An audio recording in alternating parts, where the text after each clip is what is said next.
unbelievable. Genuinely unbelievable. How no one has come across it before.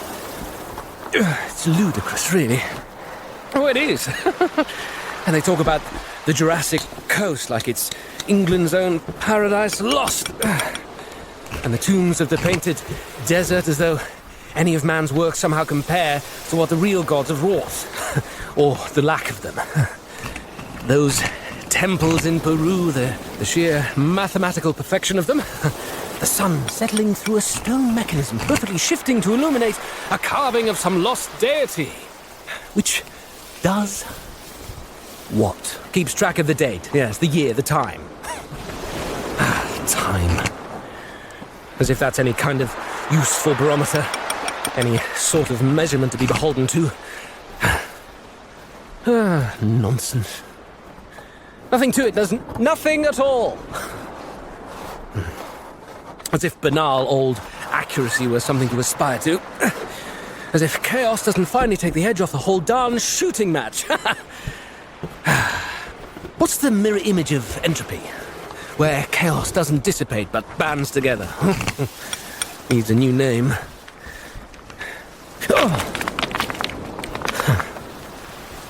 Got to be careful. Got to be quiet. Seen quite enough of those figures out there. A warning to the curious, and we know what they're protecting. Not grain, no. Not out on those moors, but underneath. Well, they can keep their artifacts, their trinkets. That's for others. Those who are interested in that vagary. Theology, the occult. Not that there's a blind bit of difference. Sorry, Pip. They can keep it. And I'll keep this. Mud and stone. Real. Tangible. Incontrovertible. Anyway, lantern light is as good as any for this business. Or better, maybe. It catches the little imperfections. The perfections.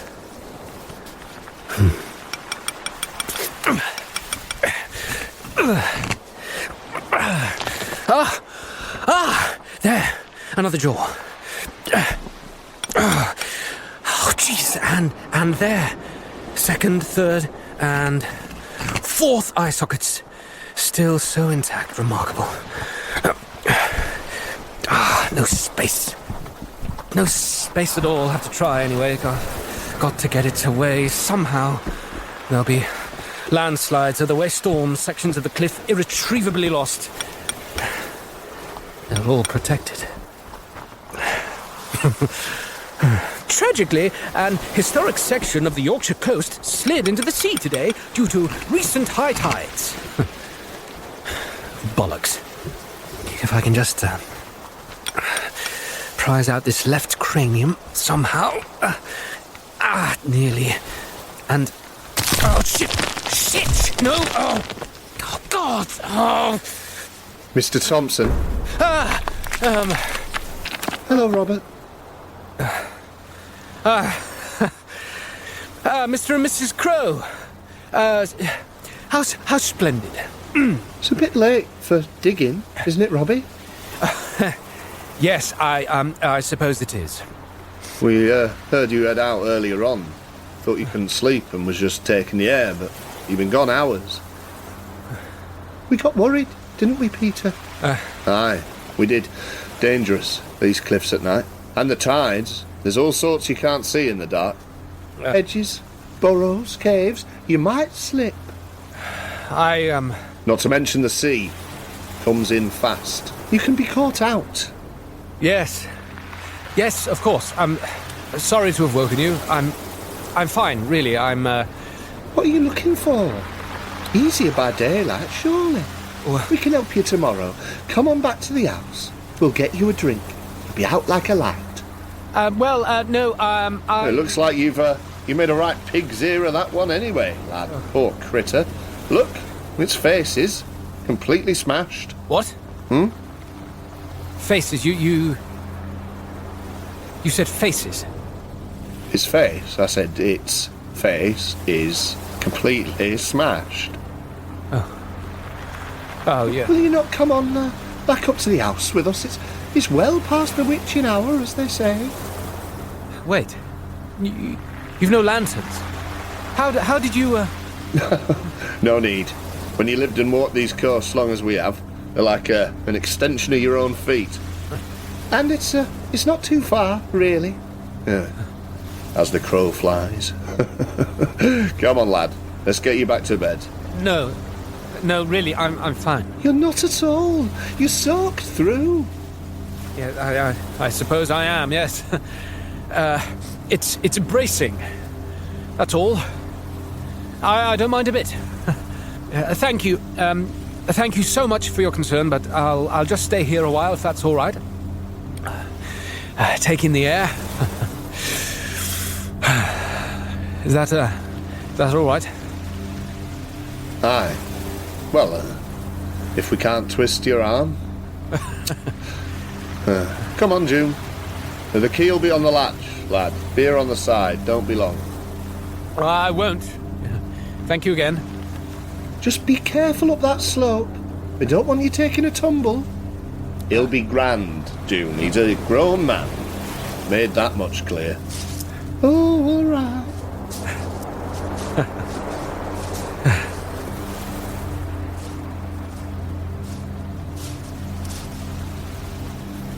Oh, shit.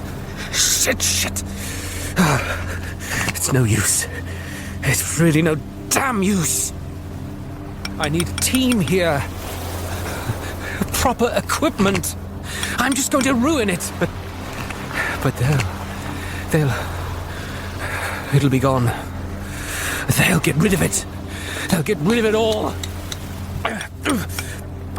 If I can maybe just remove one multiple thoracic, just this big cluster here, we can extrapolate onwards and perhaps... Ah!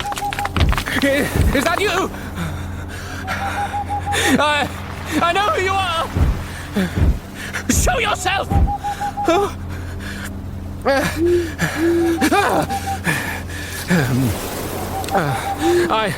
I know what you protect. I have no interest, none at all, in that blasted helm, any of it. You can keep your wards, your treasures, but you can't keep this hidden. These finds could spell... they could spell a whole new era of...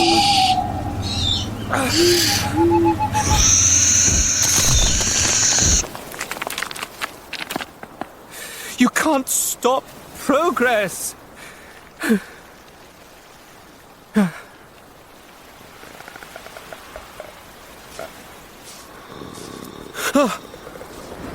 Oh God. Oh no, I'll leave. I'll leave. I'll leave, please. Please. Oh Christ.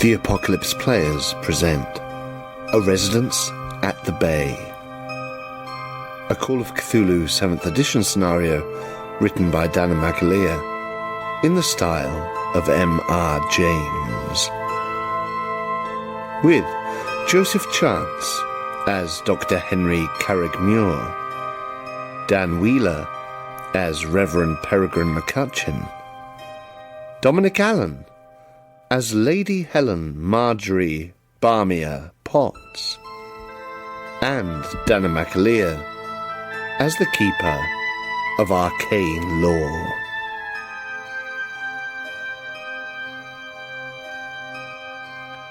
Part 7. Doth close behind him tread.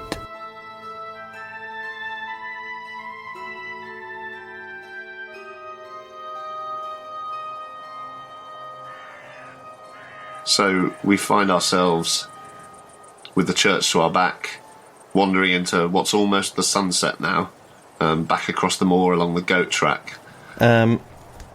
Before we carry on, I wonder. When I was in the bookshop in Robin Hood's Bay, I got a book, didn't I? Well, you got 2 books, I think. You got a fake Sherlock Holmes novel. Yes. That you got the distinct impression the bookshop owner had written himself, and you also got a book on smuggling in the local area. Okay, that'll do. I got a local wildlife guide as well, I think. You did, yeah. It was quite a slim tome, a little pamphlet, but it's, yeah. I don't think any of you have had a chance to really look over them yet, what with your odd sleeping patterns since you've arrived. No, true. Exactly. And what time of day is it now? So it's, I believe, about 4:30. So you have about an hour, maybe just slightly longer, until the sun sets. And it's a bit of a trek back to Robin Hood's Bay, isn't it?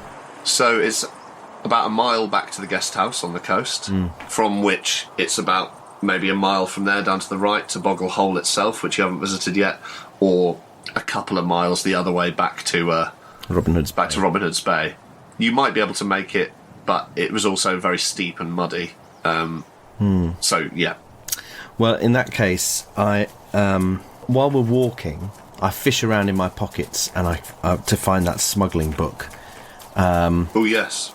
And I dig it out and I say, sort of thinking out loud, I say to the others, I would really like to go back and pick the brains of that bookseller tomorrow. He's probably in his cups by now, and it's getting, the sky is beginning to bruise.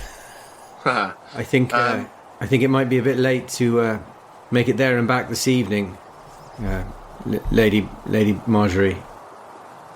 Well, in that case, I say I agree. I think perhaps there'll be time for a little sojourn tomorrow. I certainly hope so. Got our energy back. For now, lead the way, gentlemen. I'm going to bury myself in this smuggling book. I've got a horrible notion that the root of all of our problems here lie in the areas past, and it's the only scrap of a clue I've got. And I begin pouring through the book. I can also, as you begin pouring, one thing I wanted to do at the start was to offer you the chance to spend 2 luck, because I realised you asked me in the last session while looking through the journal, is it worth spending 2 luck to get an extreme success on this? And I said no, a hard success is enough, and then I checked my notes and realised actually an extreme success did reveal something else. I'm not saying it's essential, but there's the option there. Well, I've got bags of luck, how much luck you have. I'm happy to spend 2 points of luck. Bags of luck. Excellent. So is it fair to say that maybe you have the journal on you and you I'm cross-referencing. as you root Maybe it's tucked in with your... as you root around in your bag and you come across the smuggler's book, you pull the journal out at the same time. And in fact, something like a back page sort of is folded out. You stuffed it into your bag, perhaps in a bit of a hurry, and there's a sort of double-folded back page out. And as you go to tuck it in, you realise it folds out, and you see what you initially think is Vitruvian Man, a sort of copy of Da Vinci's image. It's easy to lose things in my bag as well, because it's obviously a giant carpet bag. Voluminous. Yeah. So you see what initially seems to be just a sort of crude copy of the Vitruvian Man, and behind it you see there's sort of lightly sketched and maybe erased a cross figure that makes it look slightly more Christ-like, and it has the myriad arms and legs. You realise there's more than 2 though, so it's a slightly more copied version of Da Vinci's sketch. And you also realise that it resembles, as well as a sort of Christ figure, it could just as easily resemble a scarecrow on its plinth. And you suddenly have sort of thoughts about, Da Vinci drew that as, his idea of the perfect man, essentially, the perfect proportions, but what's the relevance of the multiple limbs? If that's, anyway, the mirroring of the universal plan in man and all that stuff. And the last thing you think is about his, Leonardo's robot, the automaton he built. And all these thoughts start rushing into your head because you suddenly realise the melee-armed man resembles, obviously, the fossils that are sort of spun out of control, and the drawings in the sketchbook earlier. So the scarecrow, the Christ figure, all of that is sort of just starts percolating in your head. Anyway. The crows have human centipeded Robert, haven't they? You then, perhaps that's a bit too much to really take in at the moment, so you switch over to the smuggling book as you You hear me mutter, "Fuck this." This is far too esoteric. Can I check which one of us knew about the history of the alternative history of the Crow Boy dying whilst entertaining two girls? Because the child told you. They've been stitched mouth to arse. And they were puppetry vaudevillians. Yes. I think it's fair to say we all heard that. Let's say, yeah. I think that's easiest. I'm just going to offer Lady Marjorie, Lady Pyjamas.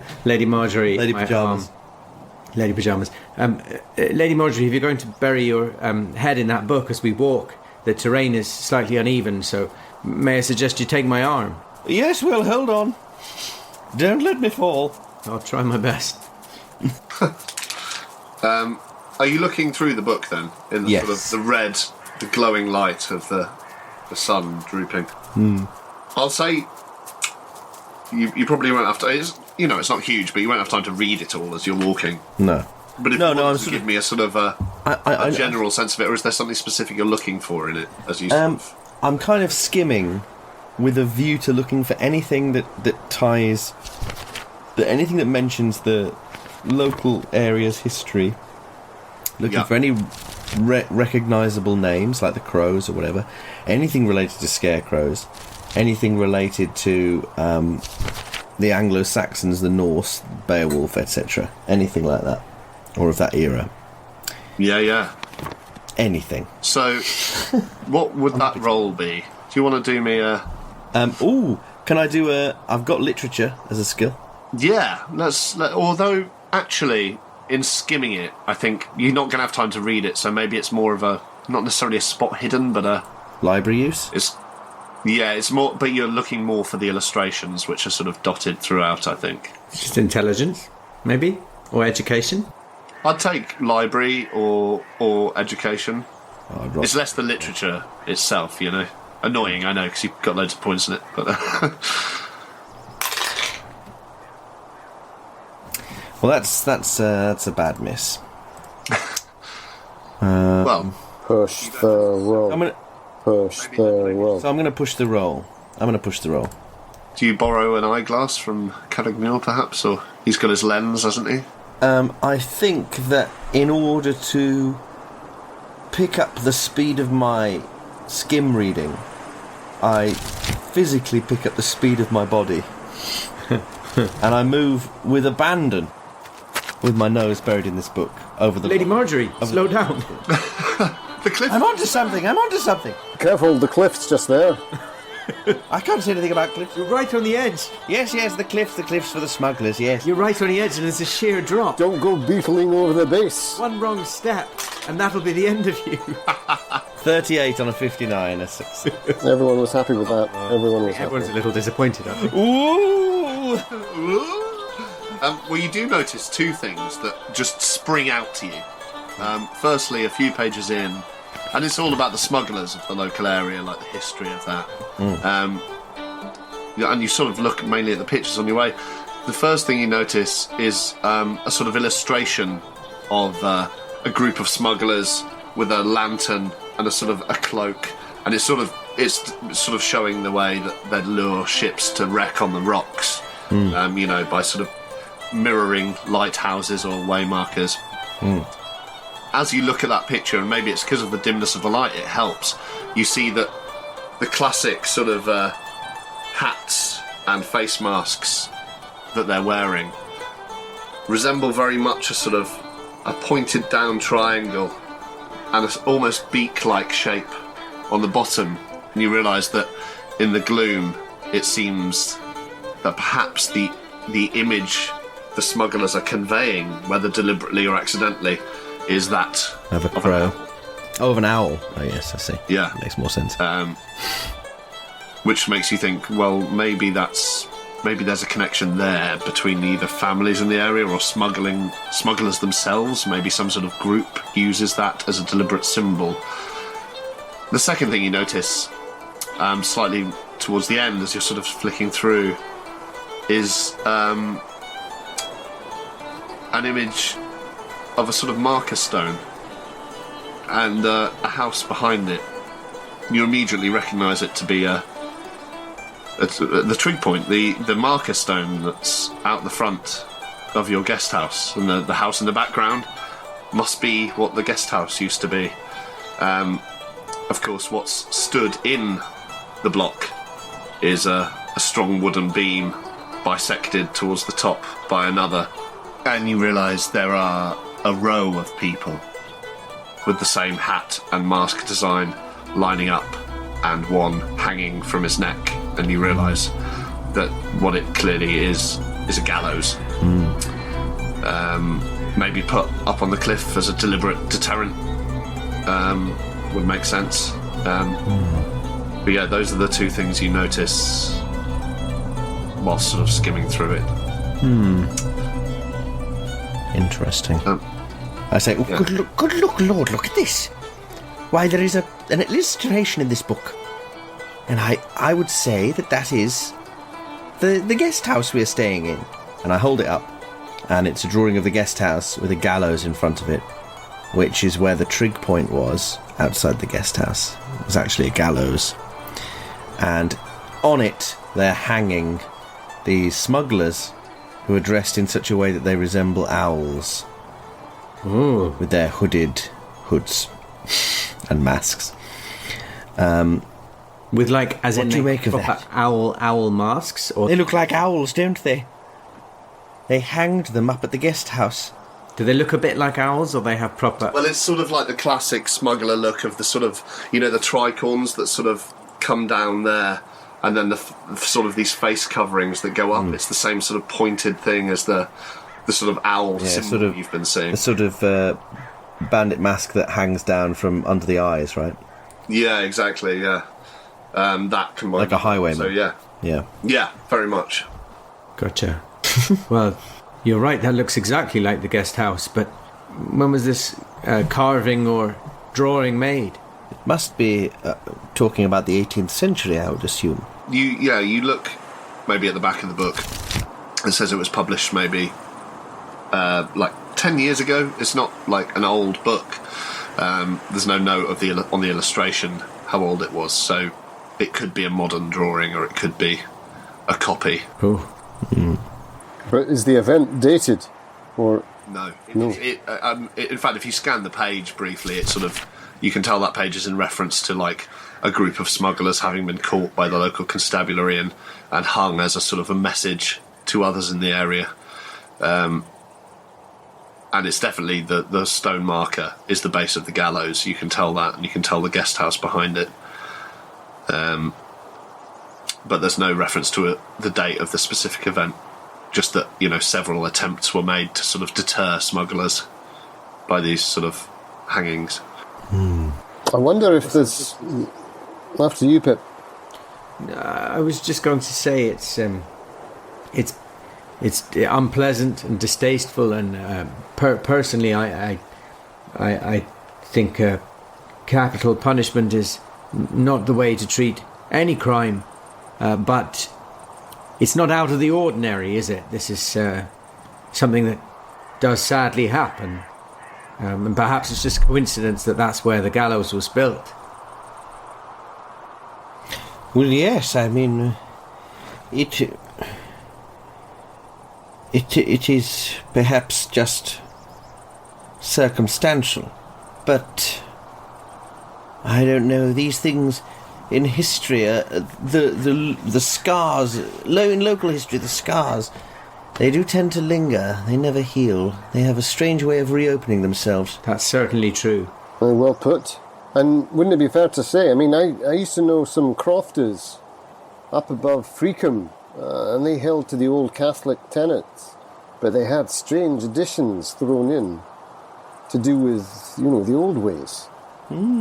It's not impossible that a hanging of that kind would influence the people who lived there, and perhaps, the Crow House might become a centre of I don't quite know whether it would be adulation, but it would be a memory. Often smugglers have a folkloric tradition of being heroes in the local area.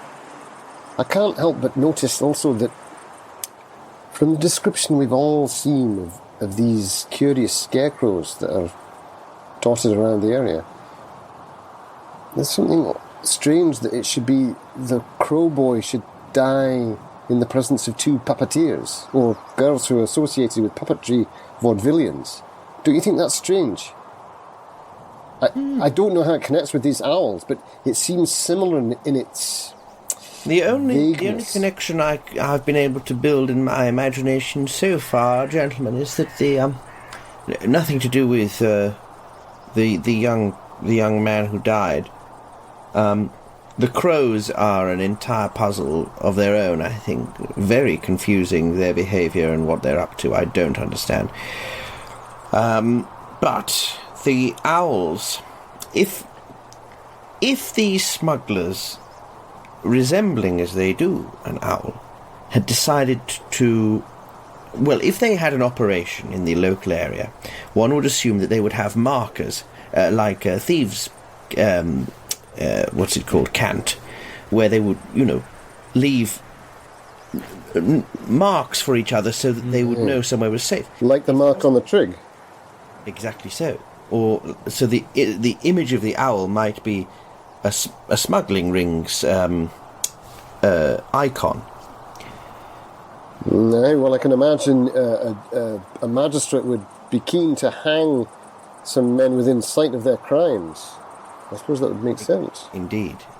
So I wonder if that's the connection with the owls. Then how does that relate to what we're going through? I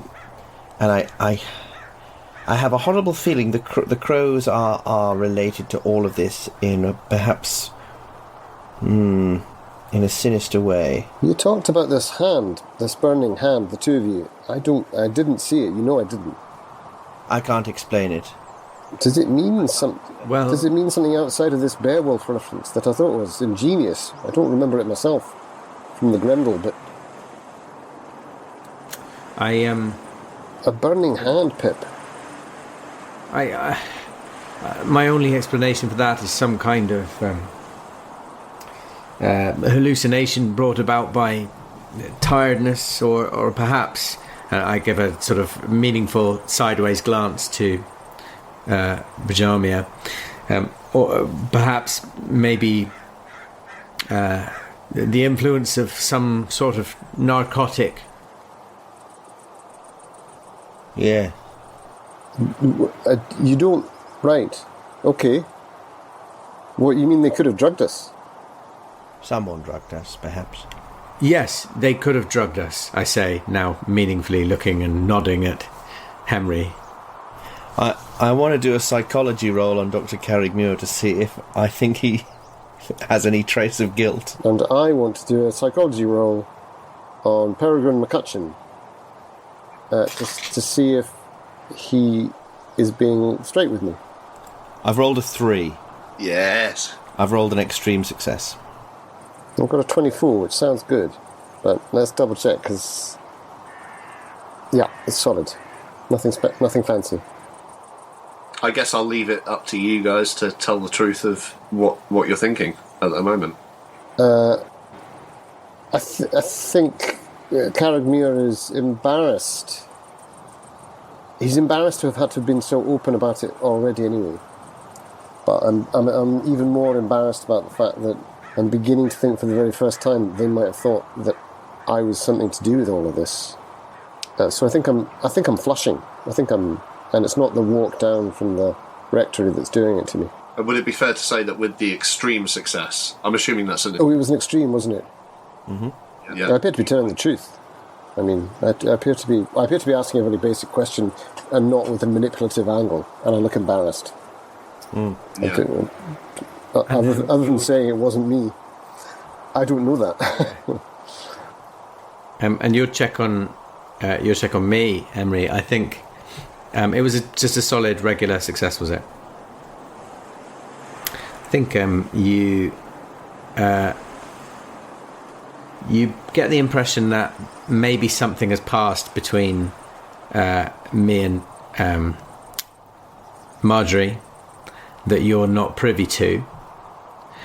But I think also you get the impression that when I say, yes, perhaps they drugged us, to you, I'm not... That appears to be what I think is the most likely cause. That doesn't appear to be loaded in any way. So although something's passed between Marjorie and I don't think you get the impression that I lack trust for you, if that makes sense.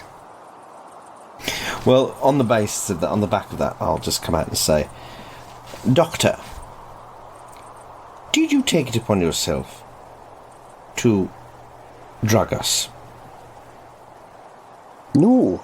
And look, I know that would explain events away nicely, because obviously Peregrine found my paraphernalia, and I'm not proud, but the things that I saw.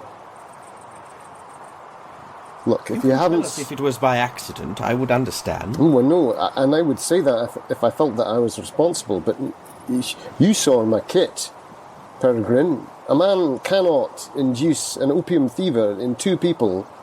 How many... It was an hour or so later. I'd been up. I'd already gone upstairs.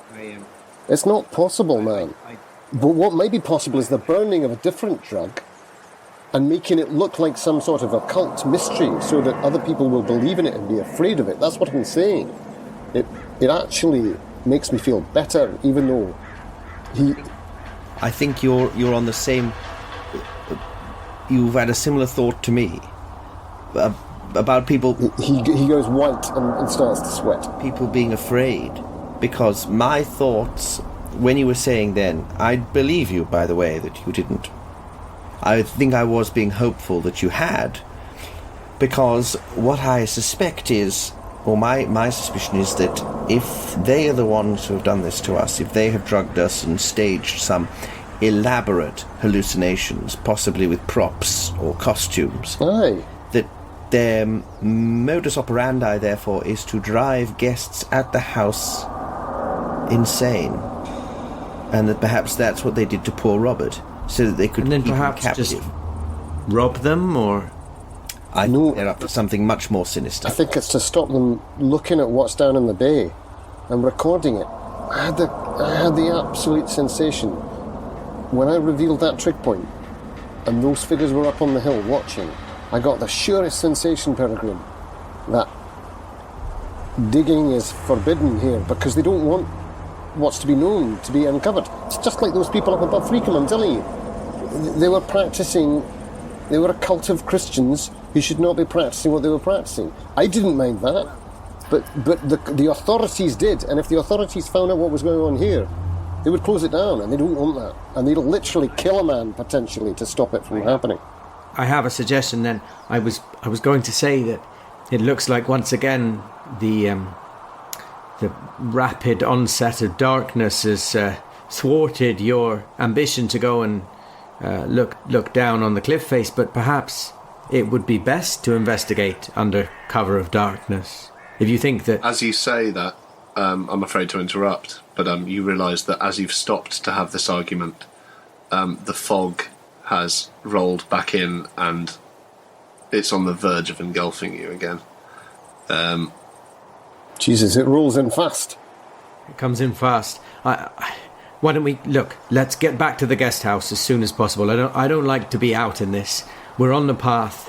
We're halfway there. Let's get back to the house, back to the room. Get a hot. Oh no, I'd say we're about 4/5 of the way there. Well, if you want to look back and see if you can still see the church, I don't think you can, but... I don't want to go back to that sort of fucking church again. We were there for about 2 sessions. Well, the boy said that we'd be safe on the holy ground. And that boy is weird and uncanny. But I don't disbelieve him on that point. Well, I didn't feel very safe on the... And then I stopped myself, realising that I'm about to say I didn't feel very safe on the holy ground. And I wiped sweat away from my brow, and my knuckles have gone bone white, clutching my bag. And that Reverend Blackwell's a piece of work as well. You can stay and listen to your lovely speech, Vicar. All right. Well, let's get back then. Henry... Do any of you look back? Oh, yeah, of course. I mean, I'm sure we're all looking everywhere, aren't we? Yeah, I think we're looking everywhere to try and judge how far we are. I tell you what, I'm looking at the bay, and I'm thinking, can I actually get down to the bay in time? That's where I'm looking. Well, the first thing you see, if you're looking back, is you see a small figure sort of scurry behind a bush of gorse. I can see you out there, you shit! And as you say that, the boy stands up behind the gorse, and you just have time to see that as the fog sort of pushes past him. You can't see the church at all, and he sort of smiles at you and does this. Did you see him there? Put his finger to his lips and cover his eyes. Do you speak sign language, McCutcheon? What does it mean? Well... What the devil does it mean? I think he's saying, be quiet and don't look over there. Or is he saying, be quiet, look over there, you can't see? Because of the You can give fog. me an intelligence roll if you want. I instinctively look where Bajami is nodding but not looking. I'm going to do an intelligence roll, as you suggest. I've passed on my intelligence. I've failed on mine. I better roll my intelligence. My intelligence is Passed. How have I failed? So the two of you that pass, you get the distinct impression that what he is conveying to you in the last moments before the mist grabs him, and you're thinking back to the fact he was up there to watch the men walking. It seems that he's saying, be quiet, they can't see, or something can't see. So I lower my voice and I say, I think what he's saying is that whatever's out here in the fog can't see very well, and if we make a noise, they'll find us. I concur. But I can't see very well either in this fog. Shut up! Peregrine, who didn't pass his intelligence test, as you're sort of... sorry, that sounds very rude. You know what I mean? It's a great insult, actually. Him, he didn't pass his intelligence test. You're still looking back into the mist where the kid went because you couldn't quite decipher what the meaning of it was. It was quite quick. Like, did he mean you should cover your eyes, or there's something over there you shouldn't see? And you see this dark shape suddenly sprinting out of the fog towards you. It looks about the size of a dog, perhaps. But as it gets closer, you see it's a hare. A big hare. And it goes between all your feet and sort of keeps dashing off in the direction you were headed. And could you do me a spot hidden, Perry? Yeah, happily. In this moment? Are we allowed to call him Perry? I am. Yeah, of course you are. Of course you are. That's a regular success on my spot hidden. So as the others are whispering this discussion about, I think he meant that something out here can't see. It's a trick of the light, it must be, but and it's because even through the fog, the sun is setting, and it's this brightness sort of just vamped over the whole area in front of you. This bright light sort of spread through. You see this hare. It's almost as if it turns to look at you as it disappears into the fog, and you see its face is sort of slightly matted with blood. Oh. And if you were a more superstitious man or less inclined towards your faith, you might have sworn it winked as it ran off. And then you all hear, to your right, a cry cut off. A sort of cut as if someone cried out and was instantly silenced. Oh dear. And there you are. You still know the way because the sun is bright, booming through the fog. You know which way you have to go to get back to the guest house, at least. Or to Boggle Hole, in fact. But the sense is we can only see the sun in that. You know, it's like the glowing orb, but You can see maybe 10 Shift. 10 yards ahead. Sure, of course, around. Yeah. so Did you hear that cry? I say quiet. I mean, the damn say quiet, man. And I gesture to him, pointing. Do you think it came from that way? Could I do a sort of post the event listen roll to see whether I could accurately ascertain where the cry came from? Yeah. Which is exactly what I'm doing too. Oh, excellent. Let's join forces. I don't know about Jamie. Do you want to join in? Will she be doing that? I've just asked. Just as well you have. I've made too much noise. I've rolled an extreme success. So, Peregrine, you can sort of locate the general area. It was somewhere over to your right, it sounded like. Jamia, with your extreme success, not only do you have the distinct impression that it was maybe 30 yards, 40 yards away, in a very specific direction to your right, you also... An extreme success, right? Yeah. You're Think pretty so. sure it sounded like a young, well-to-do man's voice crying out. A Blackwell, You suspect it might be. perhaps. But I don't know that from the sound. I'm just afraid that it might be the case. I start to walk in the wrong direction. And I grab Henry's hand and just sort of signal in the right direction. It's probably up for debate which is the wrong or right direction. Well, It wasn't a fumble. I mean, Lady Marjorie and I both have the sensation that it was from the right. Yeah. I'm going dead ahead. I nod to you. So I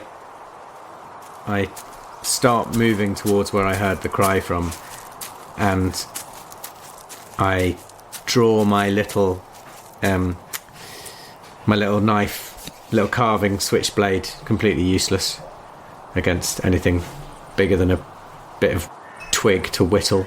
And do the others follow you? I place my hand on his shoulder and I proffer my cane and I just gently go past him and then I put his hand on my shoulder and say, by which I mean I gesture with a manner to indicate which way should I be going.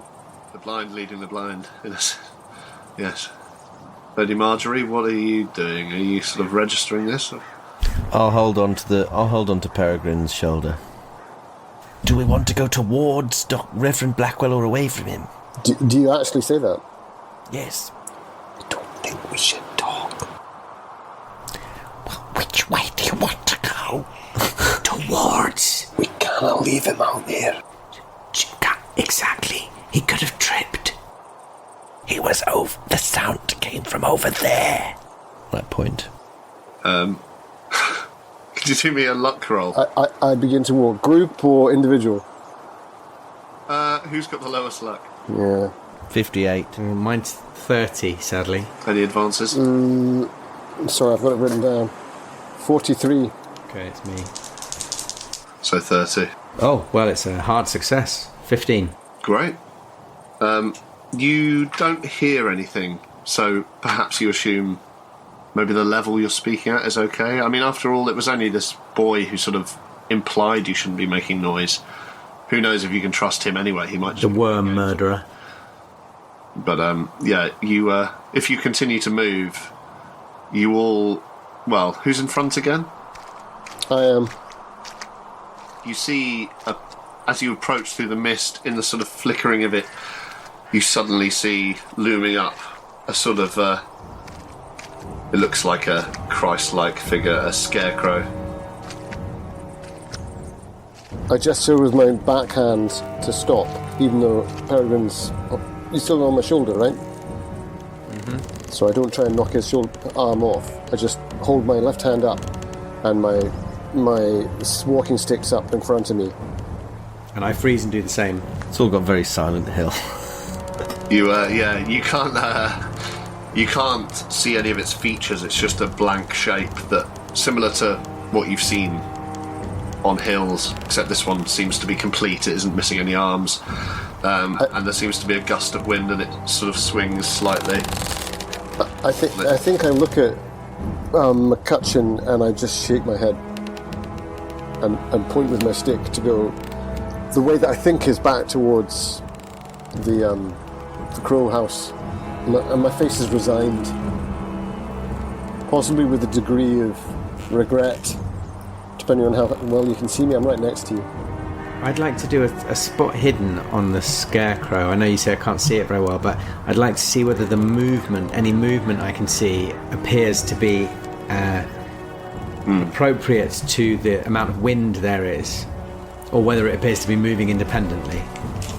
Yeah. If that's a fair question. Yeah. That's a 68 on my 73, so just a pass. You can't tell for sure, but there's something in the heaviness of the head of the figure as it swings back round. The swinging movement does seem to be the wind, as you've seen before, but there's something in the heaviness of the head. You can't tell, maybe it raised itself slightly afterwards. Oh. I hold my ground because I see him focusing on this, and I look at Pajami behind it, who I guess is just like a shape to me, really. And I turn back with my stick, and I just wait to see what Peregrine's going to do. There's a bit of me that wonders if this is Blackwell, and if he's somehow been sort of strung up. And if it is, then I have a responsibility to find out if he's okay. Well, yeah. So I step a step closer, holding my little pocket knife, and for a moment having this weird sort of vision, this flash. I picture myself as one of the Roman centurions standing under the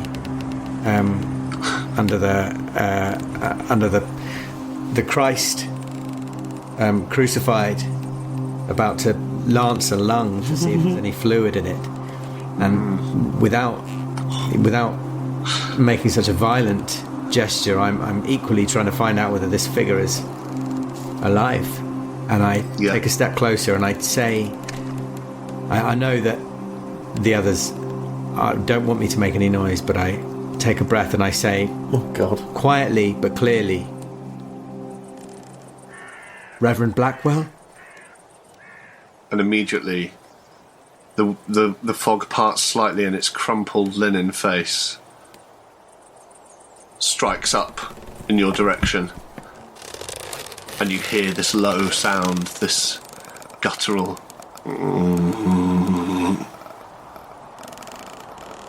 and then breathing, and the head starts looking around frantically. I mean, am I to take it that it's not Reverend Blackwell? You're to take it however you take it. You can do me a listen or a spot hidden if you want to get a closer look. You'd have to take a couple more steps towards it. Will you say it's crumpled linen face? Yeah, it looks like Hessian or linen. It's. But it looks like maybe like a bag over someone's face. Might it be? Could be. Could well be. But isn't that what a scarecrow is anyway? A bag over some hay. It's very hard to tell. I mean, yes. Yes. I mean, the fact that you haven't asked me to make a sanity roll makes me think that that is what I believe it to be. Right. So I stab it in the lung. I take a step. Can I? How high is it? So, I guess because it's raised up, it's maybe 8 foot. So could I reach the sack on the head if I could with my hand? You could just about, if you got close enough and really reached.